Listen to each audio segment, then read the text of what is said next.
बात्या पर किछि मिली नै आमे जाई सरकारी ना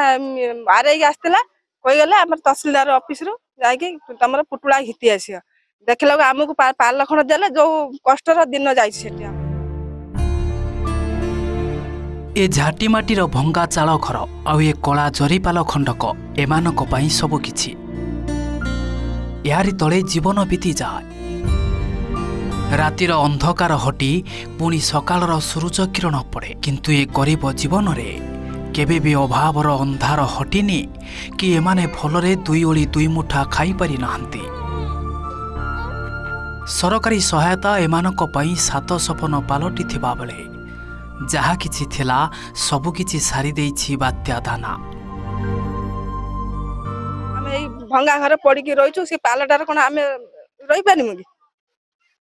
आमे तो पाल रही पारिमुनी से पाल आज भी अच्छे काली भी से पालटा फाटी जाई पारे आमे पुणी जो वर्षा उद्धार आमे रहिमु ना रहिमुनी आमे सरकार को अनुरोध करछु खंडा हमको घर दियंतु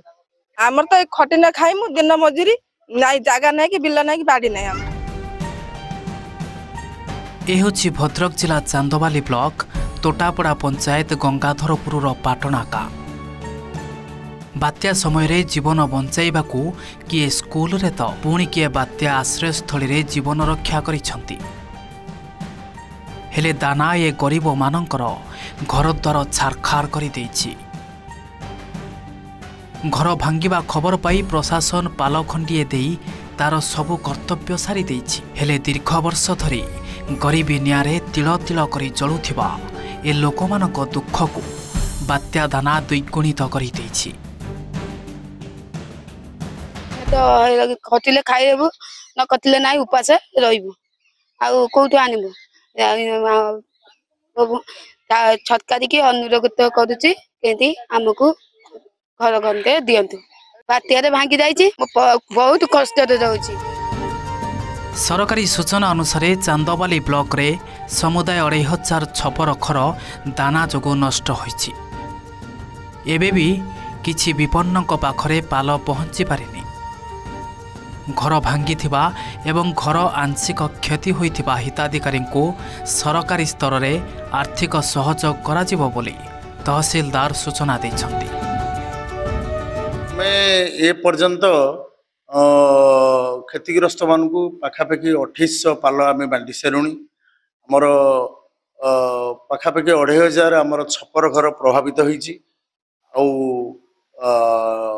900 रु ऊर्ध गुआल घर मध्य प्रभावित होइछि आ सेही तदंत आधार रे आम 2800 पाखापाखि पाल बांटिलुणी आउरी मध्य पाल बंटा कार्य चलीछि जहाँ आवश्यक लोक मान पई दरकार जो माने क्षतिग्रस्त परिवार को समस्त प्रकार जहाँ सरकार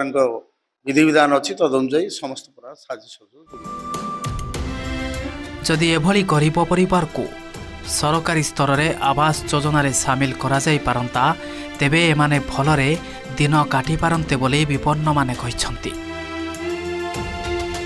चांदबाली त्रिलोचन साहू रिपोर्ट ओटीवी।